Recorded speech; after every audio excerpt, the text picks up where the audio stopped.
There he was pontificating on high about Tory sleaze, Keir Starmer. As ever, one rule for them, another rule for everybody else. A new Britain built on decency, security, prosperity and respect is welcome in my Labour Party. Remember this? What a joke. Even now, as the latest mealy-mouthed apology stumbles out of one side of his mouth, a new set of deflections and distortions pour from the other. But the damage is already done. The public have made up their mind. They don't believe a word the Prime Minister says. They know what he is. As ever with this Prime Minister, those close to him find themselves ruined, and the institutions he vows to protect damaged. Good ministers forced to walk away from public service, the Chancellor's career up in flames, and the leader of the Scottish Conservatives rendered pathetic. Come election time, people like Carol Vorderman bragging on about Tory sleaze. Divisiveness, their cruelty, their robbing and their lies. Go there. StopTheTories.vote right now. See you there. And now we learn that Sir Keir Starmer has declared more gifts and freebies than any other MP. And yes, that includes more than Boris Johnson.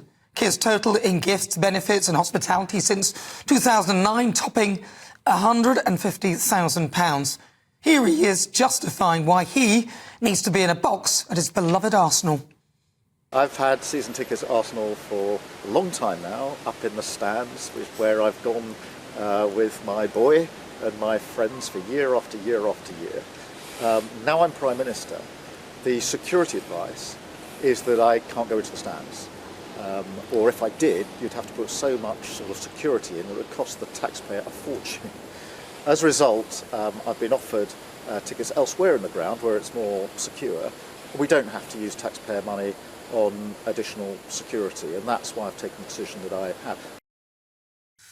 Oh, that's good of him. In the meantime, Keir, Prince William, who is arguably far more important than you, and Rishi Sunak, when he was Prime Minister, were able to sit in the stands. But Keir wants us to believe that he's doing this because he cares about the taxpayer. Please!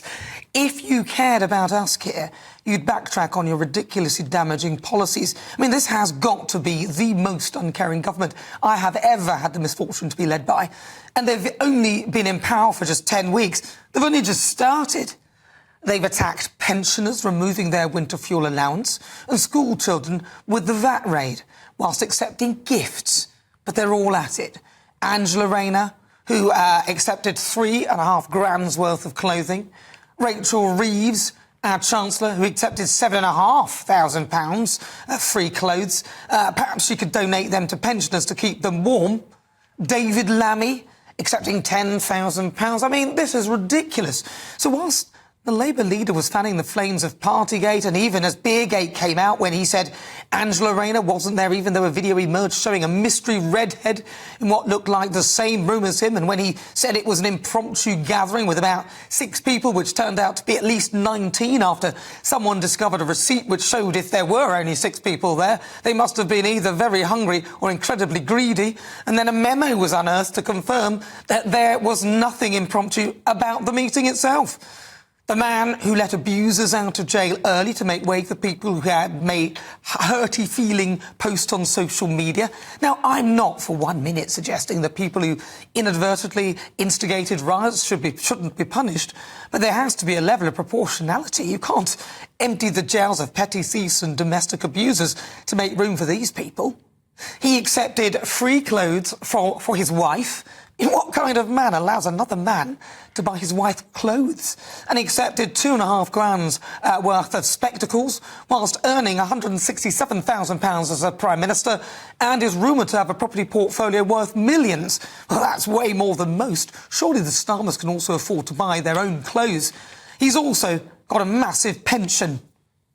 It's a lot of money, a lot of clothes. We have Lady Starmer looking fabulous at London Fashion Week in a borrowed dress. But, you know, people will just see the Prime Minister and his wife going to events, looking amazing while cutting pensioners' So even with evidence mounting against Keir, some were so angry with Boris over Watergate, Wallpapergate, Partygate, Animalgate, to even question the integrity of Sir Keir Starmer.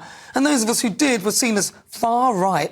Well, here he is, folks, our great leader. It's fascinating listening to people trying to excuse his behaviour and that of his close Labour allies. You can almost see the mental gymnastics that they use to try and excuse him. So whilst things have got worse for us, they certainly got better for Keir and his greedy clan. Absolutely disgraceful and utter hypocrite.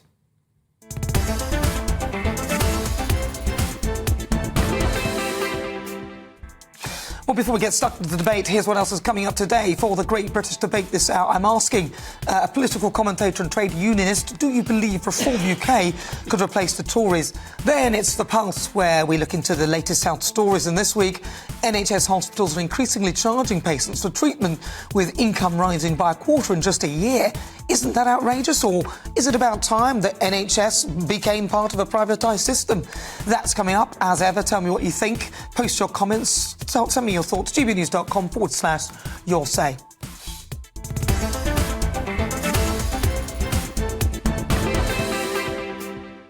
Right, well, let's get the thoughts of the now former Labour Minister Dennis McShane. Dennis McShane, isn't it, surely it's indefensible, all these freebies? And I'm not saying that he's alone in it. I mean, the other ministers from other parties have accepted freebies as well. But he's in power, and he held Boris Johnson up and literally told us how bad Boris Johnson was for being so dishonest and distrustful. And isn't what he's doing similar? It's a lovely sunny day outside, Nana, but you're really storming through. It's very good, very powerful. I love it. But, I mean, there's no comparison with Boris Johnson because there was a lot of serious problems with COVID, with corruption, with putting people in the House of Lords, taking money from Putin that Starmer's not guilty of. What he is guilty of, undoubtedly, and believe me, talking to all my Labour friends today, yesterday, this week, and there's a lot of worrying concern, is a lack of judgment. What he doesn't have is what I call a JAP. He needs a JAP in his team. What is a JAP? It's Jonathan Powell, J, A, Alistair Campbell, P, Peter Mandelson. And there seems to be no one there who just says, look, Prime Minister, don't do this for your own sake. We know you're not cheating or thieving or anything, but don't do it. And this is what baffles me, is just the lack of judgment. So he hasn't got a moral compass of his own. He needs somebody else to tell him that don't accept free... I don't think he should be accepting free Taylor Swift tickets.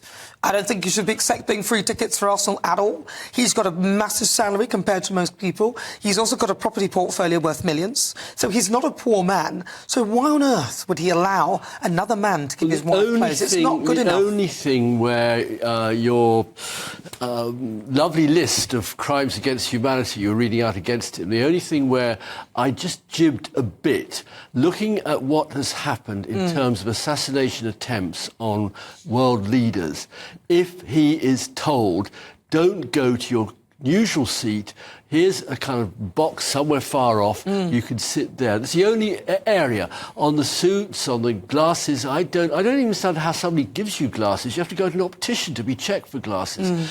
These are all things that, frankly, I think they'll be lost in the wash. I remember... Well, he hopes he can buy them himself. Well, yes, many people buy their glasses themselves. Others go to Specsavers.